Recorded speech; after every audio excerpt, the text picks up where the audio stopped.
All right. Well, my name is Jose, and I decided to do my informative speech on a person that I really admire for his work and his music, that being Kendrick Lamar, one of the most talented artists today in hip hop. So, my main objective today is to inform the cultural impact of Kendrick Lamar in today's young society, why he is one of the most talented rap artists of all time, and why everyone should give his music a chance at least once, even if they're not hip hop fans. So that being said, his full name is Kendrick Lamar Duckworth, otherwise known as Kendrick Lamar, has made a statement of being one of, if not the most influential and talented rap artists of our generation.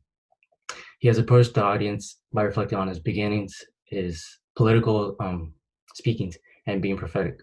So, to introduce him, Kendrick was born and raised in Compton, California, before moving to Chicago with his family to escape violence and gang activity. He grew up with his father being part of the Notorious Gang, which was greatly impacted by his family. Kendrick, however, he was never harmed by it much. Rather, as he said, he was more influenced. He was a smart kid who loved to write poems, stories, and lyrics all from his observations. He was a really thoughtful observer growing up as a kid. So, if anyone was to ask me, how can you introduce me to rap? I'll begin with Kendrick Lamar. People in today's society, in my opinion, they judge hip hop and rap for what they see on the media news. So they see drugs, guns, and money, obviously.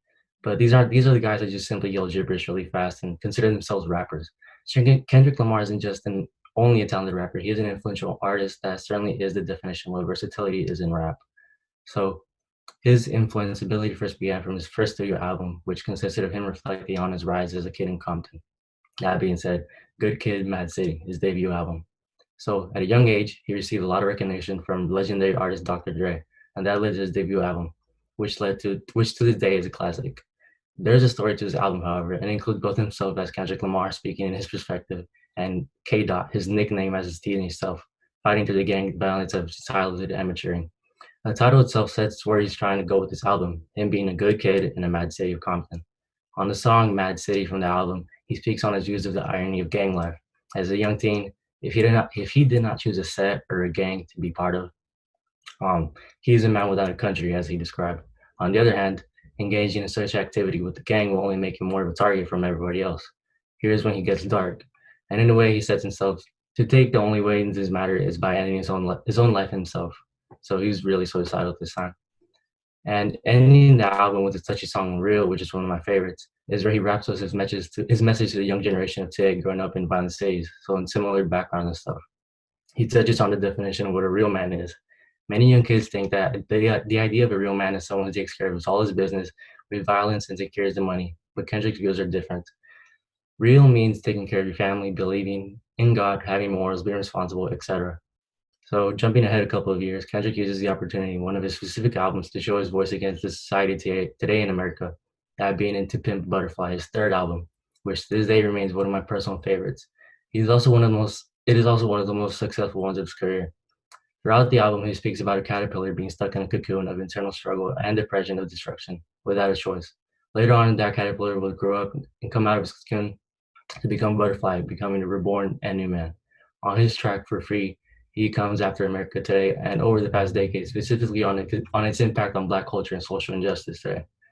He takes his lyrics back to times when slavery was a thing. One specific line being, as he said, pick cotton that made America rich. That his voice is devastated, relating to how America today only serves to pimp out the Black culture for their profit instead of offering them a choice.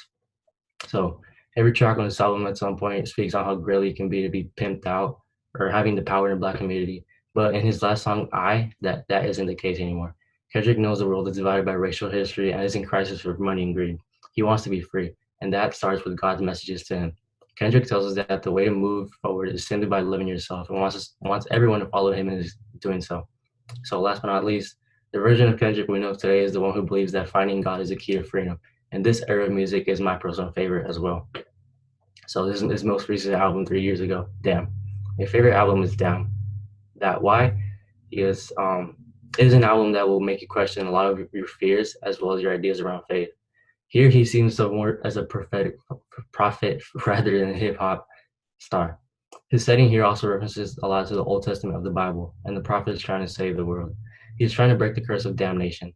On his song Fear, which makes many consider the most important track of the album, he speaks about trying to break and overcome his fears that could lead to damnation. So therefore he is acknowledging them. His key to overcome wickedness and weakness, as he states, and choosing to do so right thing, and bring some good into the mad world. Coming closer to God is how he will be free from this curse of being damned. My favorite track on the album is Pride. Two reasons being behind the lyrics and the message, as well as simply the flow. I just like the beat of it. But here, Kendrick recognizes himself as one of the most best rappers in the game, so he's really confident in this song. But also implying how pride itself is one of the seven deadly sins against God. So he speaks about his lack of putting faith in people and how life for him would be in a perfect world. So, almost concluding, hip hop and rap today is more of a focus on the idea of convincing the youth that money, guns, and drugs are the way to go and to be successful in living a life. Kendrick is in his early 30s and he's honestly one of the most self-aware artists that has won over 200 awards to this day. The most notable awards being his 2018 Pulitzer Prize for his album Damn, which certainly adds on to why he's such an important icon. Kendrick Lamar, in my opinion, is the definition of an artist in today's music society. Although I'm quite upset that he has not released music in over 3 years, I still revisit his discography at times when I'm confused with life and distress. He is the rap artist that any music fan can listen to and find peace and comfort, even with the aggressive tones in some of his tracks. In conclusion, I truly believe Kendrick Lamar will go down as one of the most talented and influential artists of our generation, and every music fan, whether they enjoy rap or not, will certainly agree with me after studying this discography. That's it. Thank you.